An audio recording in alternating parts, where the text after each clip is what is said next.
This morning we woke up and I immediately followed my mom back down the stairs. We got to the kitchen and I jumped right back up into her arms. It was still early and the kids were asleep, so she snuggled me even longer. And it was time to go up and get our clothes for the day and help the kids with their schoolwork.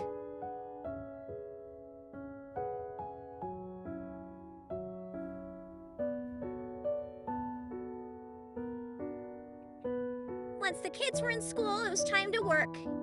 I spent the whole time trying to get Mom's attention.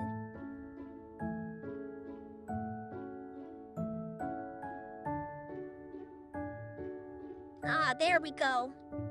Then it was time for, you know what, laundry. Hope you all had a great day.